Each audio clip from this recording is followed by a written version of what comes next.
बिस्मिल्लाहिर्रहमानिर्रहीम। अस्सलामु अलैकुम। मैं हूं हुरैन फातिमा और आप देख रहे हैं हिमायती न्यूज़ HD चैनल।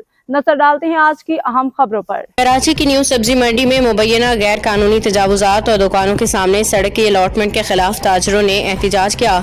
मुजाहिरीन ने मार्केट कमेटी के खिलाफ शदीद नारेबाजी करते हुए कहा कि वह न्यू सब्जी मंडी के पुराने ताजिर हैं, ताहम उनकी दुकानों के सामने मौजूद सड़क को मुबैना तौर पर मार्केट कमेटी के जिम्मेदारान गैर कानूनी तौर पर अलॉट कर रहे हैं। ताजरों का कहना है कि सड़क की मुबैना अलॉटमेंट से न सिर्फ उनकी दुकानों तक रसाई मुतासिर होगी बल्कि कारोबारी सरगर्मियां भी शदीद मुतासिर होने का खदशा है। मुजाहिरीन के मुताबिक उन्होंने मामले पर अदालत से भी रजू कर रखा है, ताहम मार्केट कमेटी के जिम्मेदारान मुबैना तौर पर अदालत को भी गुमराह कर रही हैं।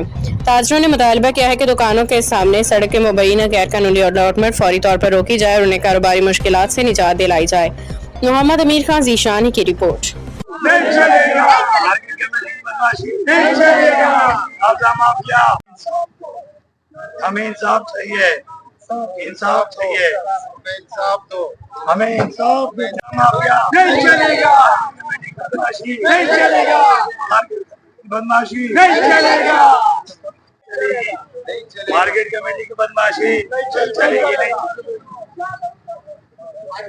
मार्केट कमेटी की बदमाशी नहीं चलेगा। अब तक के लिए इतना ही। मजीद खबरों और अपडेट से बाखबर रहने के लिए देखते रहें हिमायती न्यूज़ HD चैनल।